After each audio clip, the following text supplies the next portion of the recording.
Okay. Okay.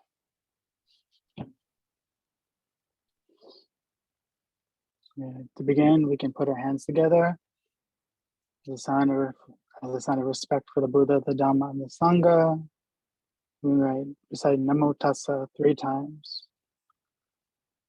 Namo Tassa Bhagavato Arahato Samma Sambuddhassa. Namo Tassa Bhagavato Arahato Samma Sambuddhassa. Namo Tassa Bhagavato Arahato Samma Sambuddhassa. Homage to the Blessed One, the Worthy One, the Fully Enlightened One. Homage to the Dhamma, the teaching of the Buddha, which leads from death to the deathless. Homage to the Sangha, the community of the Buddha's disciples who inspire and guide. Okay, so good evening, everybody.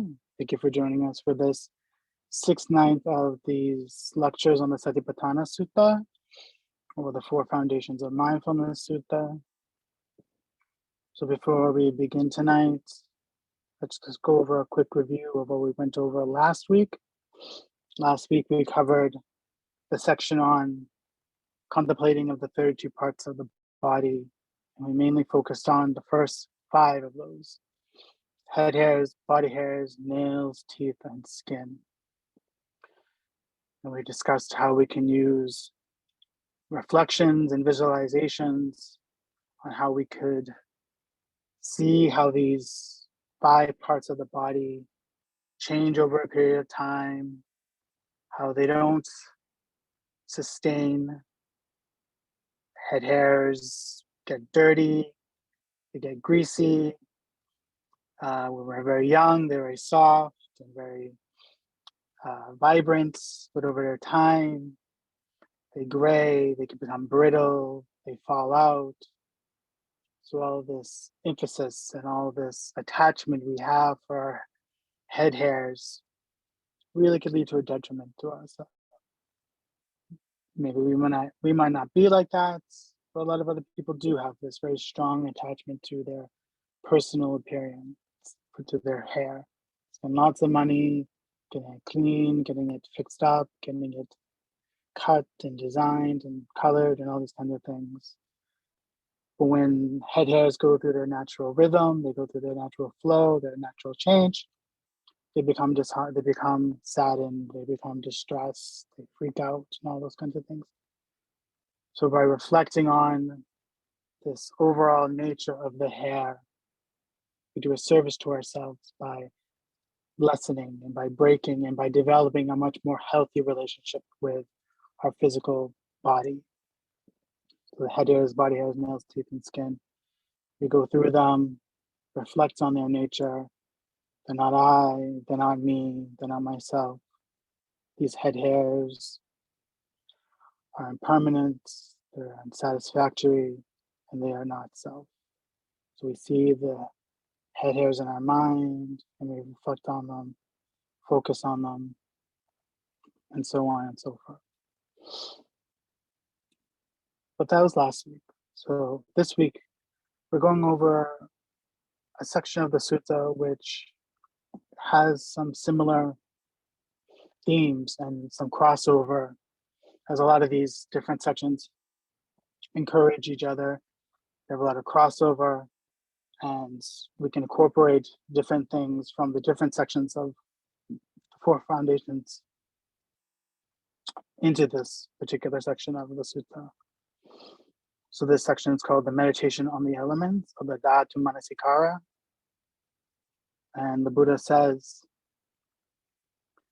again, bhikkhus, a bhikkhu reviews the same body, however it is placed, however it's disposed, by way of elements thus. In this body, there are the earth element, the water element, the fire element, and the air element. Just as though a skilled butcher or his apprentice had killed the cow and was seated at the crossroads with it cut up into pieces, so too, a bhikkhu reviews the same body, by way of the elements. Thus, in this body, there are earth element, the water element, the fire element, and the air element. So the Buddha is encouraging us in this section of the sutta, because we're still in Kaya Nupassana, or mindfulness of the body, to examine this body's elements. What is this body made of? What are these elements that are in the body? And the elements of this body are the earth element, the water element, the fire or the heat element, and the air element. And they're not all that different from the external elements. As we'll see in the section at the end of the sutta, it encourages us to not just reflect on our own personal body elements, but the elements that lie on the outside of us as well, on the other people's body elements as well.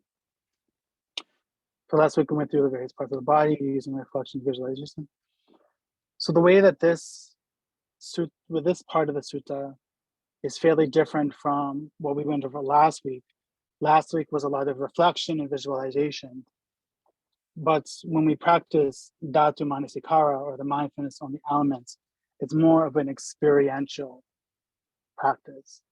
We want to experience the elements in the body. We want to feel the elements in the body, where we had to use imagination and visualization to see the various body parts, parts in us. It's different with the elements because they're constantly showing themselves in us. We feel them, we experience them as they're going on in us. We can't really do that a lot with the 32 parts of the body. So we can touch fingernails and we can touch our head hairs and so on and so forth. But the elements, they're different. They are active. They're changing as we're observing them. That's how we know that these elements are there. And the body parts are made up of these elements, particularly the earth element and the water element. As we'll see as we get to each of the elements. So the purpose of this practice, as with all of these 4 foundations of mindfulness, is to purify the mind from defilements.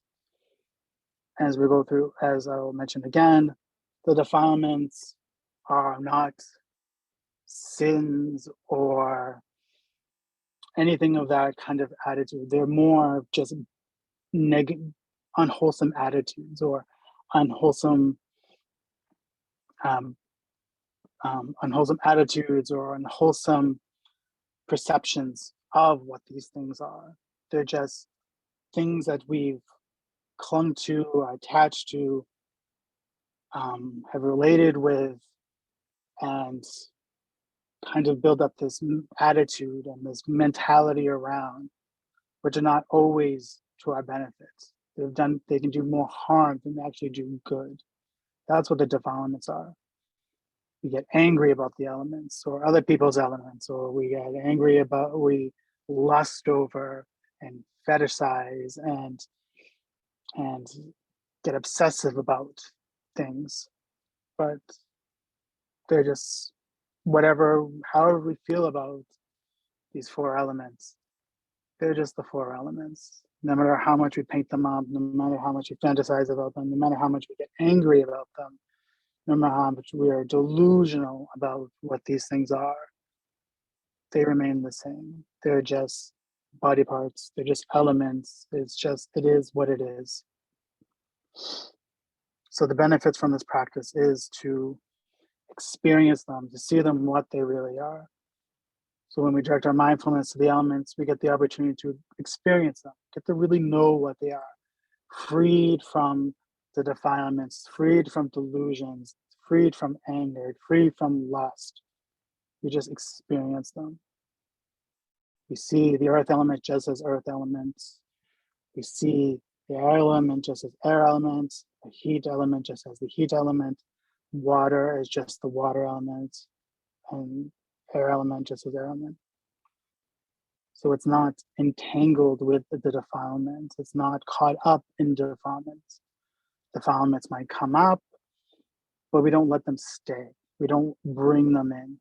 We just acknowledge, what is the defilement? Is it anger? Is it frustration? Is it anger? Or is it lust? Or is it delusion? Or any of the other kin of these defilements?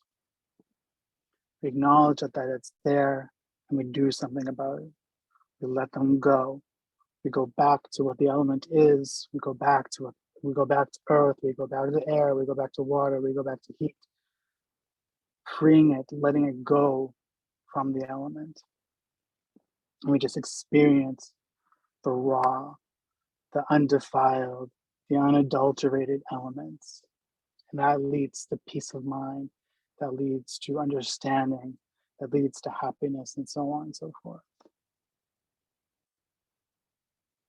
Because all these defilements, all of these wrong attitudes, all of these misconceptions, and so on, they're holding us away from more. We've been there, we've done that, and we've seen what will happen. We know the outcome if we indulge in these defilements. We don't let ourselves have the opportunity to grow. But when we practice this Dhatu Manasikara, or any of the other 4 foundations of mindfulness, any of the other kinds of Kaya Nupassana, we're growing, we're changing for the better.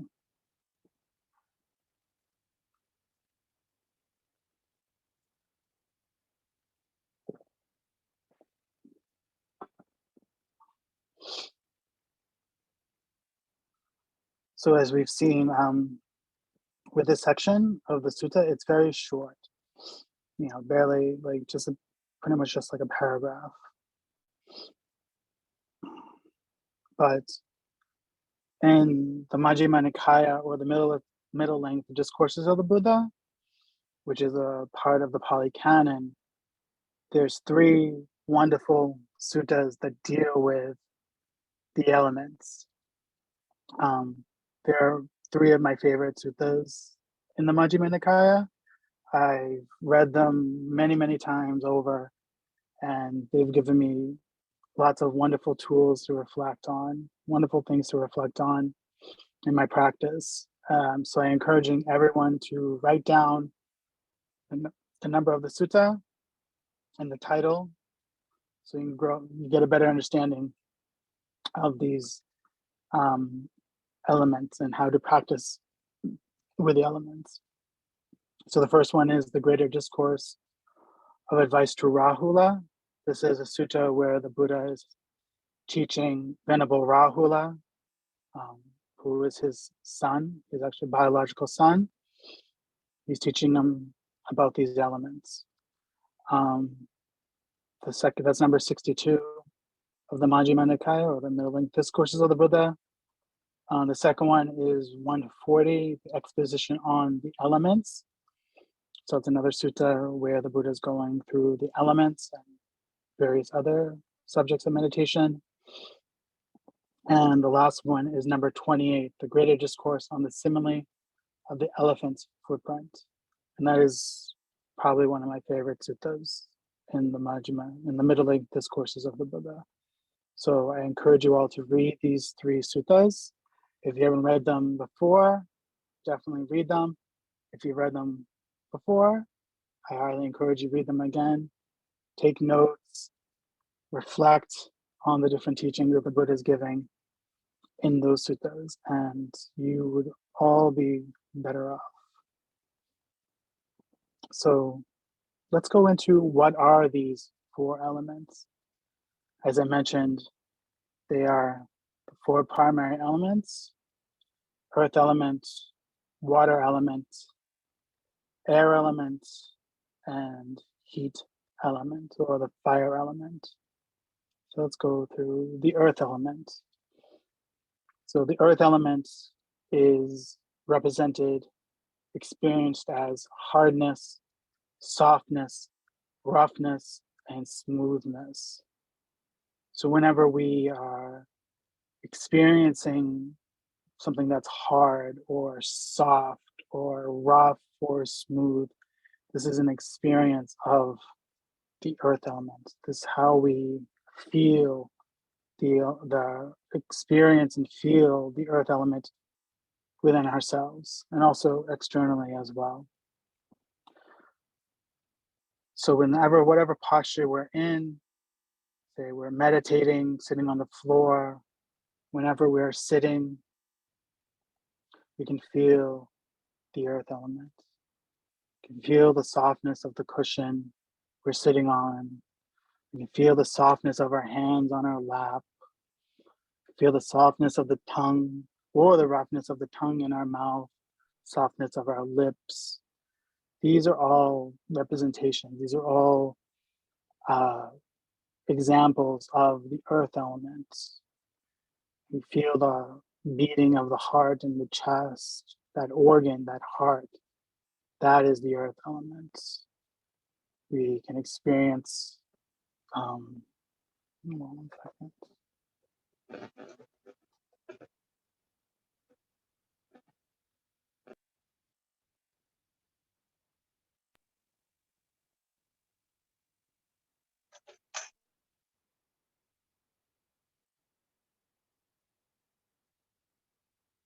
Okay, sorry about that.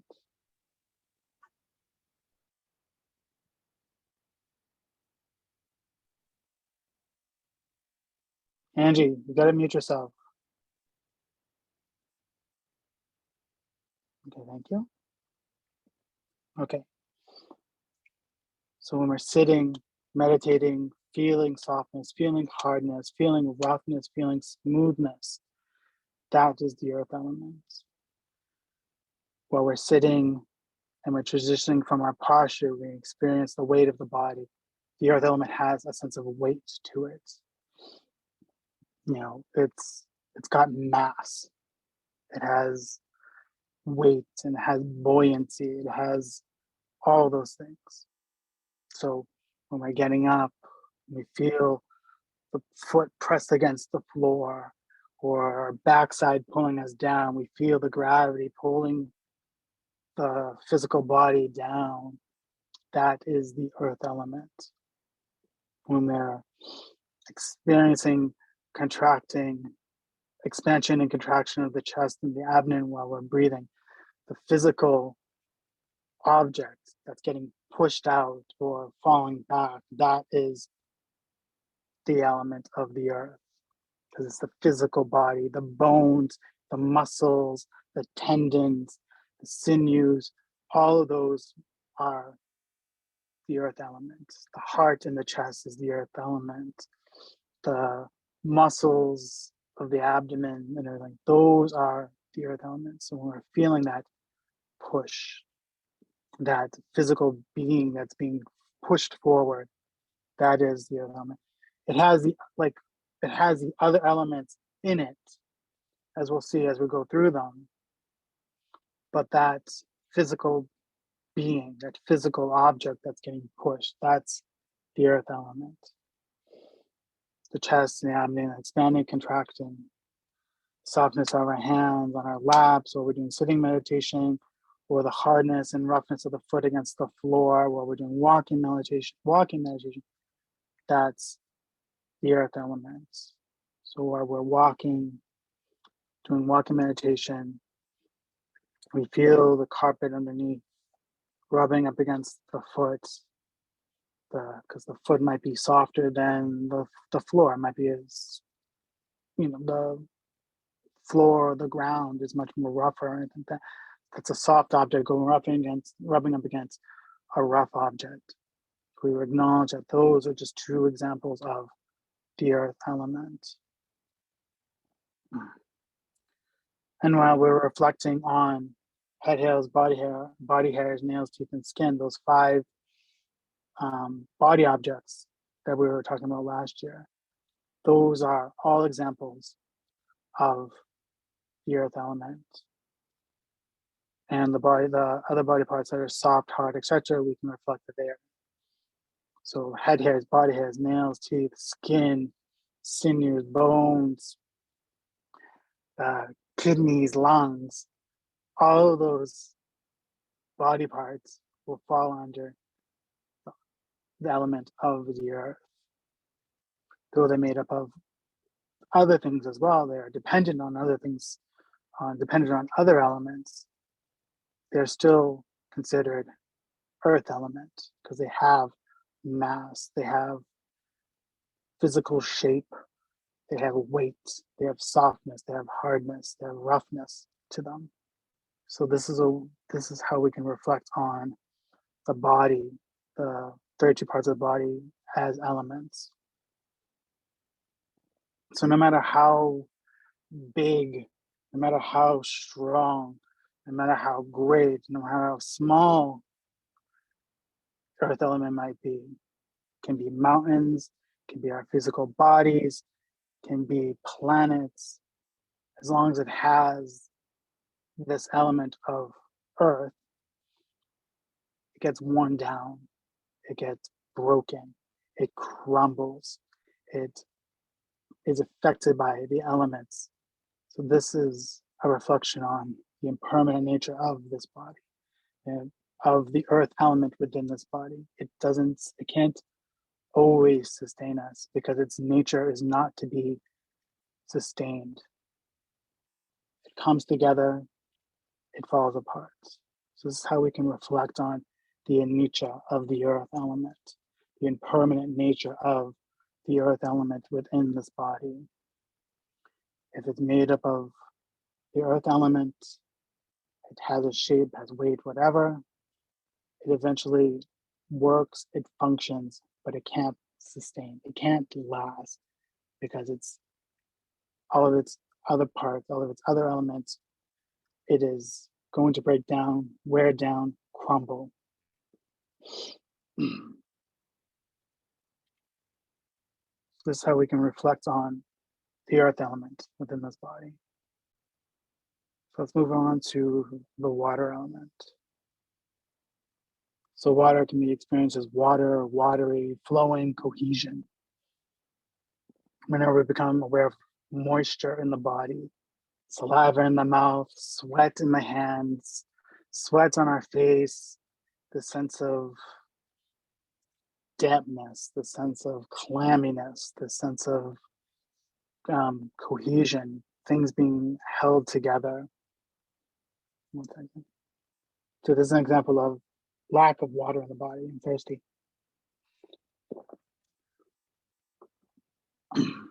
This is all examples of the water element within the body. Sweat, drool, mucus, tears, blood pumping in the veins. These are all watery objects. Water in the body. It's moving, flowing, pumping. This is the water of the body. So whereas we're sitting, practicing meditation, particularly in the summertime, our hands are pressed up against each other. Two physical earth earth objects pressed up against each other. They're soft. Over time, the heat element will rise because the two hands are together, and sweat will come. There's the heat around us, heat of the body, the earth physical hands touching together, sweat will start forming, clamminess will start forming. So instead of just being like, oh, that's sweat, whatever, reflect that this is the water element showing itself, and the heat element and the earth element showing itself. So this body is also dependent on the water element. It needs moisture, it needs liquidity for it to function properly. If we are lacking this water element, just like I'm thirsty right now, it's hot out, my mouth becomes dry, the body starts the skin starts cracking, starts flaking, it starts deteriorating. because it has lacking of water. So we need to add that moisture. We need to add that lotion to give it some kind of liquidity into it. It needs to be, it'll absorb it, like giving a plant some water for it to survive. This water evaporates. It goes away. It doesn't always, it can't sustain itself. It needs constant refreshment. It needs constant maintenance. So when these things are all functioning properly, when they're doing what they do, normal things will happen. Sweat will happen, tears will happen, saliva will happen. But if they're not maintained properly, when they're not taken care of, they'll start showing their impermanence, that they are not stable. Skin will crack, skin will get rough, mouth gets dry, and all other kinds of unfortunate things will start happening within us. These are just a lot of things that we can see and experience, but who knows what's going on within us if we don't have water in us. But we can experience all these different things. I'm not encouraging to neglect the water element within us. Please drink your water, do what you need to do to stay hydrated. You'll have plenty of other things to experience with when you have the water element within you. But we need to reflect on also that this water element is something that's unstable. We shouldn't put so much ego or attachment into any of these elements. The next one is the air element. The air element pushes, it stabilizes its movement and its vibrations. So the air element is most obviously experienced with the breathing process. We breathe in the air element and we breathe out the air element. And as we're breathing in, it pushes outwards. It fills up empty space. It fills up all those little pockets in the lungs. And when our chest expands, because the lungs are expanding, the physical lungs get filled with the air element and they expand and push on the other earth element. That's the chest outwards and fills up the abdomen as well. So this is how we can experience the air element within the body. But then when we exhale, contraction happens. Things fall down, they go back into their place. So this air element fills up space, it moves the body, it energizes the body, it brings nutrients into the body, it helps stabilize the body. We can't stand, we can't move, we can't bend our limbs without this air element forcing it so, making it so.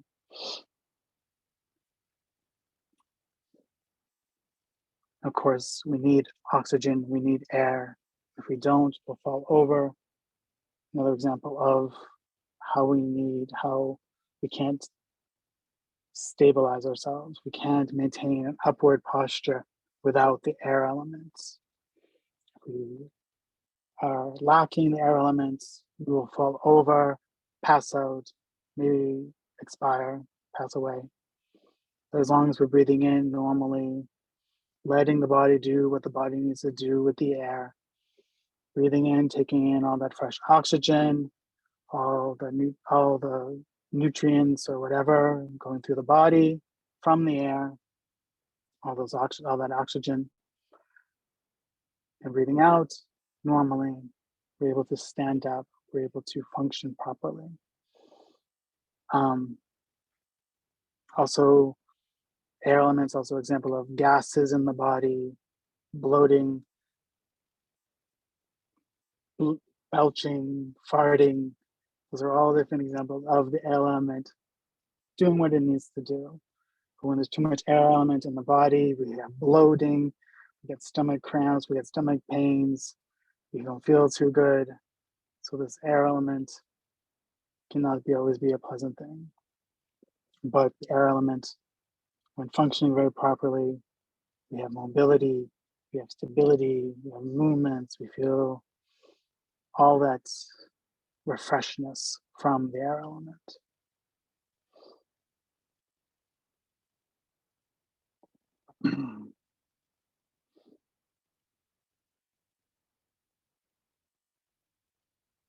Okay, the next one is heat element or fire element. It's warmthness and coolness. That's how we can experience the fire element. So this is something that we can experience fairly directly while we're sitting, meditating. When you first sit down, do you feel nice and comfortable? As we're sitting, the body starts to get warm. You might start perspiring, feel the warmth of the hands. First they were cool, and then it started getting warming up, and sweat started developing on the palms of the hands. Feel that warmth just generating in the body.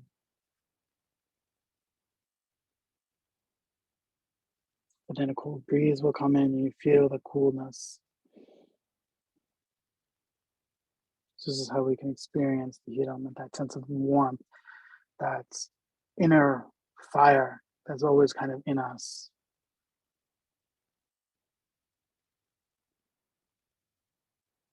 Because the body is warm and it's at a stable core temperature. Was it 98.8 degrees or something like that?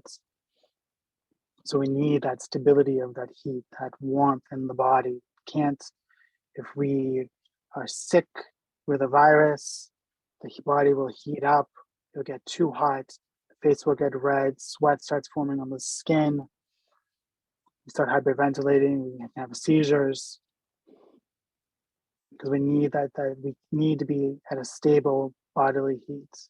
Or if we're out in the cold too much, the heat leaves the body and all that's left is that coldness. So we have that lack of heat. We need the body heat. We need to stay warm for us to survive, for everything to function properly in the body. The body's core heat needs to be stable. That's why we put on warm clothes in the winter. That's why we take off extra layers in the summer, just all to maintain the natural heat of the body, to maintain its stability with the heat.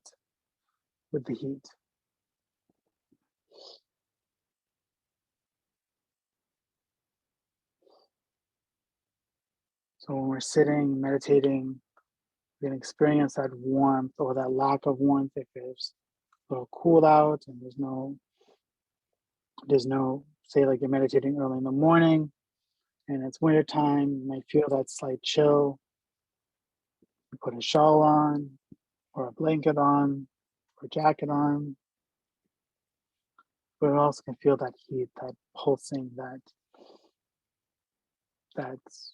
fiery warmth that's naturally generated from the body.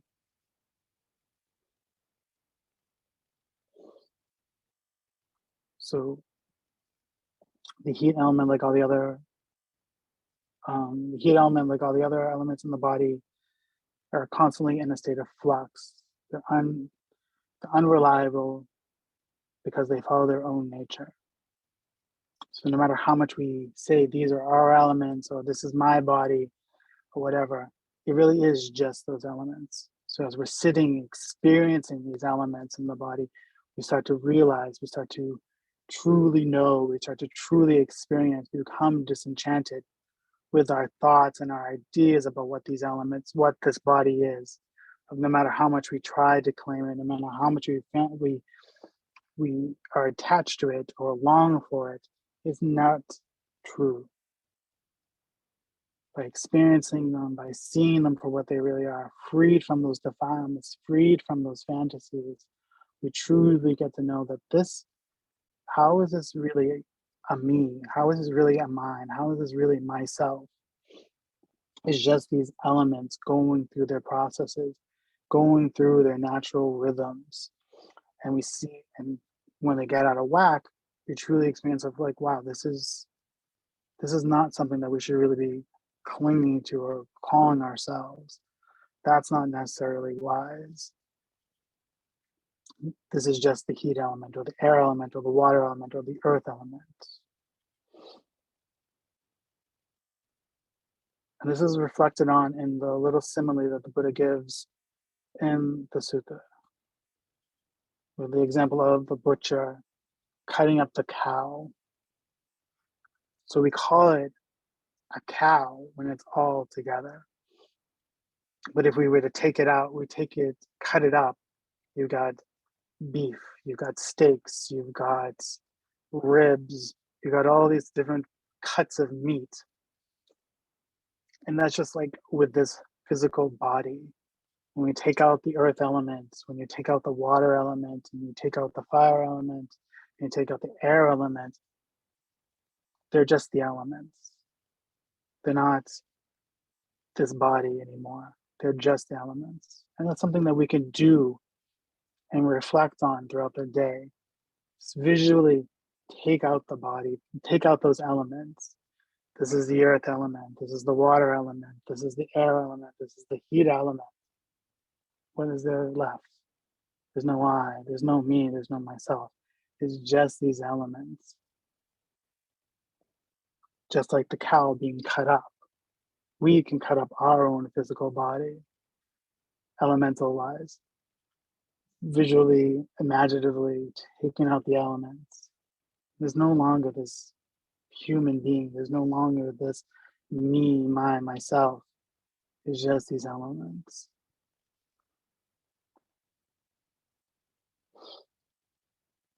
And we can also emulate the elements. In the one of the suttas that I gave for you to read, it's the Greater Discourse of Advice to Rahula, number 62. The Buddha encourages Rahula to be like those elements, so we can emulate those elements. The Buddha says, whatever you throw on earth, you can spit on the earth, you can throw garbage on the earth, you can urinate on the earth, you can bleed on the earth. Deep down, it remains the earth element. And same for water, air, fire, so all four of those elements. So we can be like those elements. When we come through hard times, when we face obstacles, when we run into people that might not be kind to us or nice to us, we can have that stability of the earth, that stability of the water, that stability of fire, that stability of the air. They remain the same. People can say horrible things to us. We just say, oh, they're nothing but these four elements. I'm nothing but these four elements. They're nothing but those four elements. So what's the big deal? You meet somebody you might not particularly like, you might be having issues with somebody. What's to get mad at? It's just the earth. They're just earth element. They're just water element. They're just fire element, and so on. So deep down, we can just be those elements. We can let go of all the ideas, let go of all the stories we tell ourselves about who people are and what we are. We can just remain just these elements. And that gives us a sense of stability, this sense of being instead of ideas and fantasies and wants and desires. Of course, we need to have those things as well, but we don't have that sting that comes along with them. We can live much more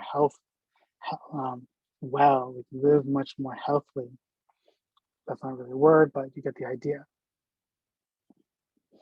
So we can just have that inner stability, that inner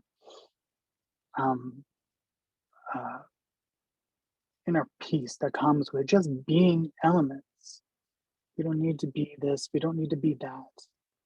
No matter what people say, no matter how much we might long for something or long for somebody, they're just the elements. We don't have to have all that negative baggage that comes along with relationships and so on.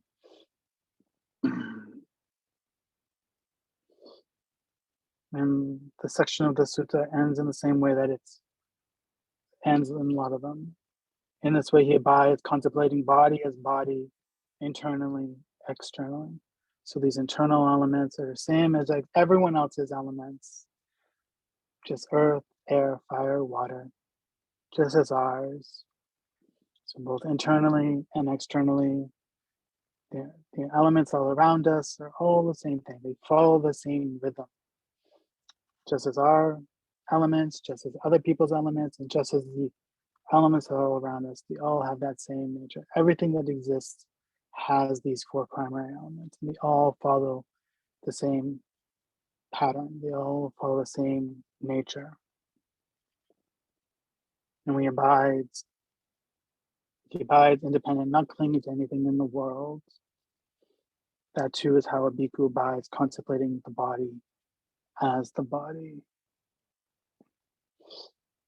So we can follow this example of the Buddha from the sutta, and we can follow the examples of the Buddha and the other three suttas, become more familiar with these elements as we're sitting in meditation, as we're walking, as we're laying down.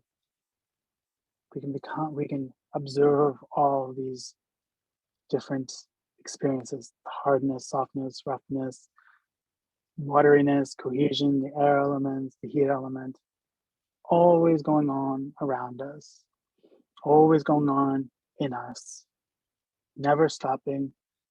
Some might be stronger at one point, but they're lesser at other points. But other elements are also shown themselves at greater levels. So this is what we got. This is how we live. This is how we practice. Constantly with us, just like I said with mindfulness of breathing, just because the air element, they're always with us, 24/7, 365 days a year. We have these elements showing themselves to us. We just got to take time. We got to have energy, putting in the focus, putting in the time to truly experience these elements. So this is another way that we can practice mindfulness of the body and practice the four foundations of mindfulness. So I think that will end the talk for the evening. So let's get into our Q&A session. So I'll stop sharing the screen.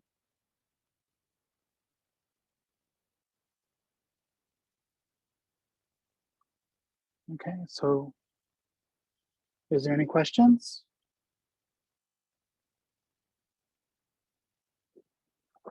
My water element is very low today. I'm very thirsty.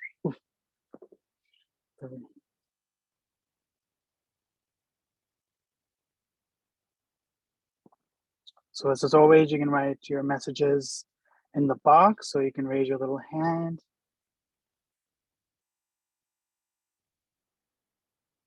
There we go.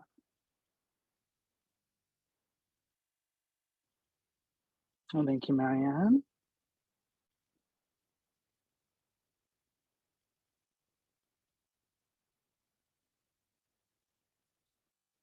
So the first question this night, do you have a suggestion of a meditation to do when trying to make a decision between two things? I would say, I wouldn't exactly call it a meditation, but the Buddha always encouraged us to reflect on things. Is it, how can I put it? Is it beneficial to us? Is it beneficial to others? Is it beneficial to both? So weigh your options. Is it just beneficial to you? And it might cause harm or might cause disturbance with other people, and so on and so on. So I guess try to reflect on those things and those two, and reflect on those two things. Is it beneficial for overall everybody, or is it more of just a selfish act that you want to do? So let's try doing it like that. Is it beneficial for me? Is it beneficial to others? Is it beneficial to both? So weigh them in those two ways, those two things in those ways.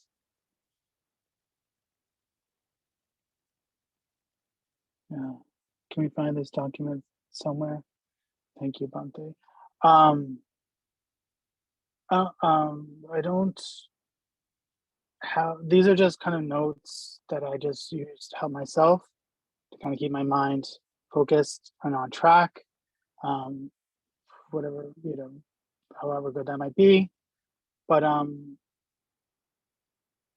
know, I'll try to find some way of maybe posting them. I'll just have to talk to our tech people at the monastery, and maybe sometime I'll post all the notes. But yeah, it might take a little while, but if I can do it, I'll let everybody know.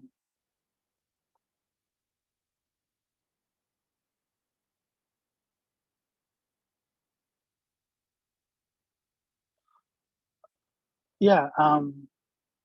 So the next question is, how is it possible to contemplate the four elements while doing walking meditation? You mentioned the earth element. Is it possible to contemplate the other elements? And if yes, how? So yeah,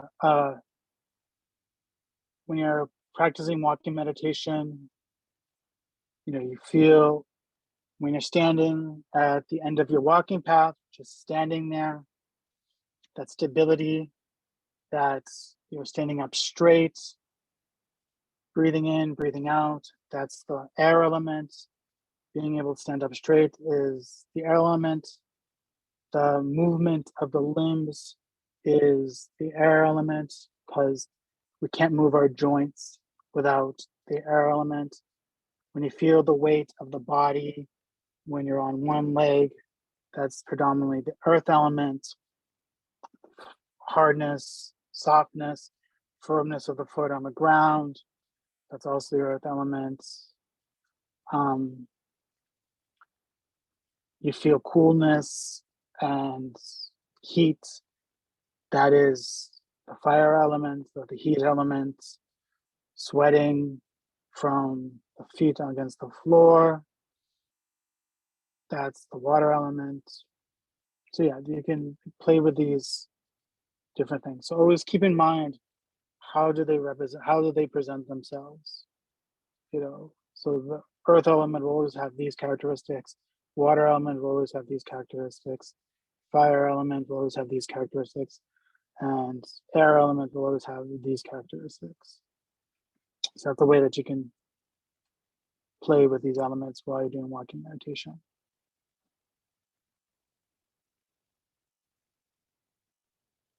Okay, so can you please repeat the names of the suttas you referred to? So let me go back 1 second. So number 62, the greater discourse of advice to Rahula. Number 140, exposition. Actually, let me just put them in the box for everybody.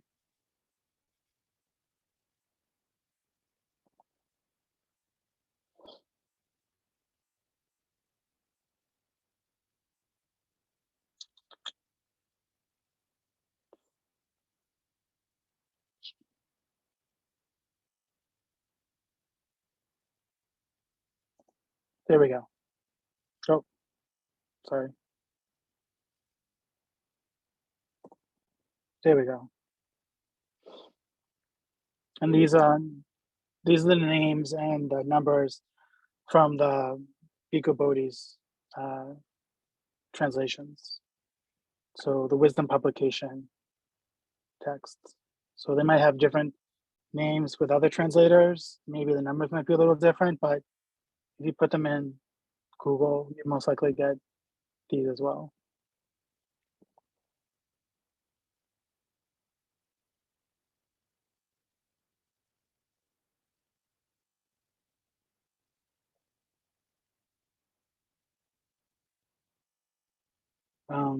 Next question is, could you explain a bit more how these contemplations help to purify our minds? Thanks.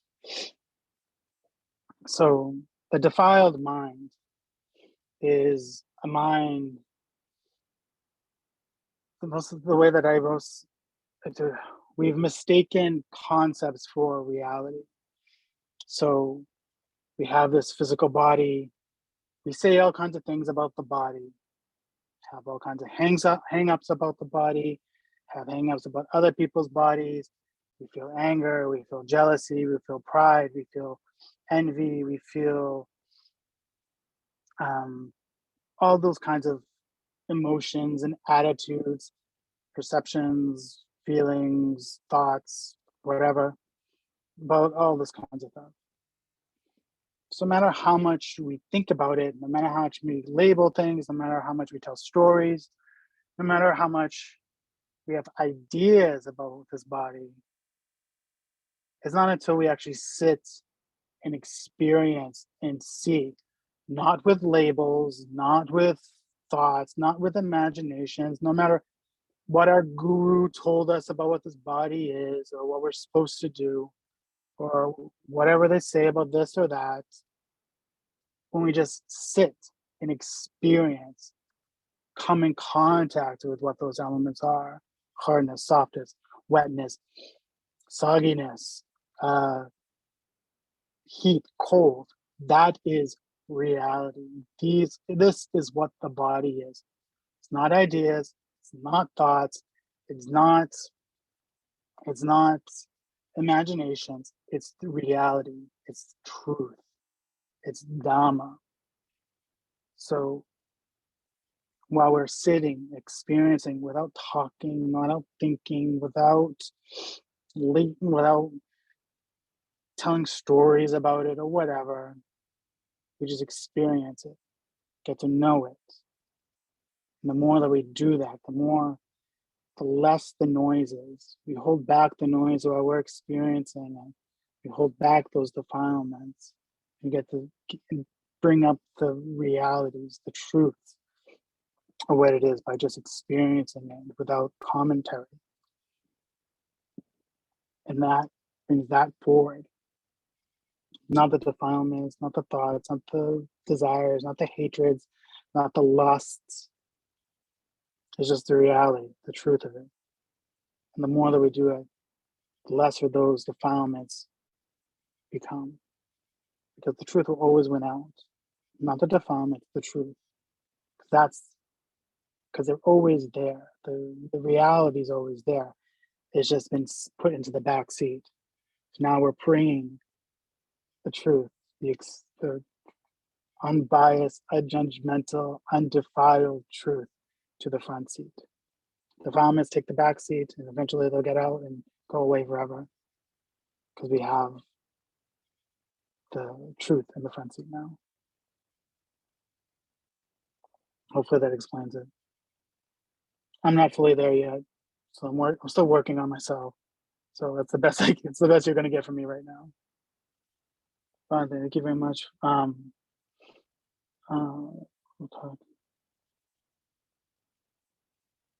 Thank you, Majid. It's very kind of you.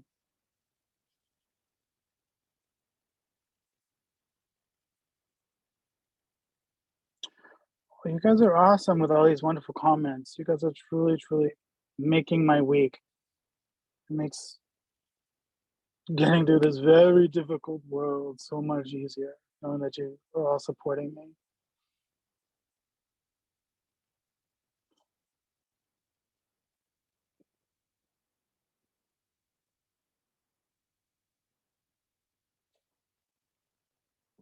Just always keep in mind. So the next question is, do you have any thoughts on how we can balance these contemplations on reality and emptiness and still taking care of one another's body and mind?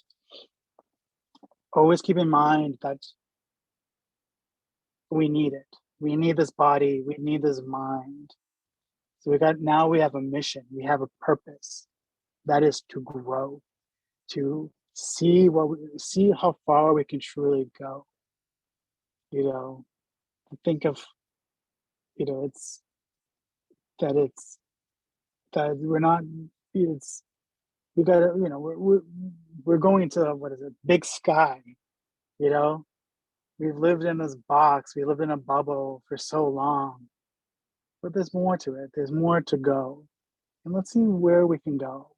How far what is on the other side? So always kind of keep that in mind. That And to do that, we need to take care of ourselves. We need to take care of this body. We need to take care of this mind. So, we're capable, we're so much more capable. We're capable of so much, and now it's time to do that. It's time to do that work. We have a new purpose now as yogis, as people practicing these wonderful ancient practices.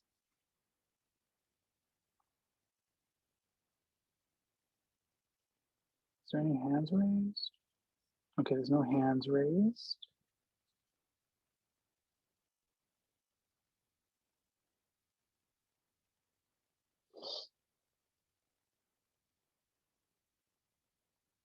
And just, it makes life so much more easier by practicing these things. You don't take things so personally. You're just like, whatever. It is what it is. There's these things, and it's taking every opportunity to see the wisdom in them. So when you come in contact with difficulties, you can be like, okay, these are here. It is what it is. How can we work with this? And that's pretty much the practice. In this ever-changing world, in this world of emptiness, how can we navigate through it with wisdom and understanding and peace and fulfillment? The world is the world. It's filled with ups and downs. It's filled with chaos. It's filled with fools, but it is what it is. How can we navigate through it? That's pretty much the whole practice. In this ever-changing world with its ups and downs, how can we navigate through it with wisdom?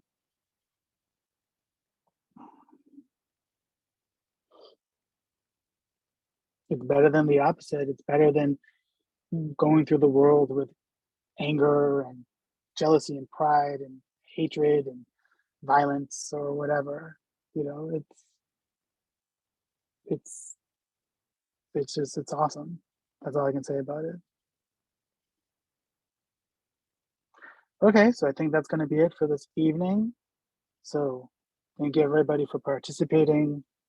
You've accumulated so much wonderful merit by practicing meditation together and by discussing the Dhamma together. Unfortunately, not all beings have these wonderful opportunities. May they rejoice in the great merits that we have accumulated. May they continue on through their journeys, visible and invisible beings, continue on with their journey through samsara and attain the sweet bliss, which is nibbana. May we all attain the sweet bliss, which is nibbana. So thank you, everybody. Thank you, Bhante. Sadhu, sadhu, Thank you, sadhu. Bhante. Sadhu, Thank you, sadhu, Bhante. sadhu. Thank you, Bhante. Thank you, Bhante Mangala. Thank you, Bhante. Sadhu, Be sadhu, safe, sadhu. Bhante. Take And care. you as well, please take care of each other. You. Please take care of Thank you, yourselves. Bhante. Continue See on with your you. practice. Continue on with your studies. And I'll see you all next week. Okay? See you, Bhante. Thank Take you, care. Bhante. Bye.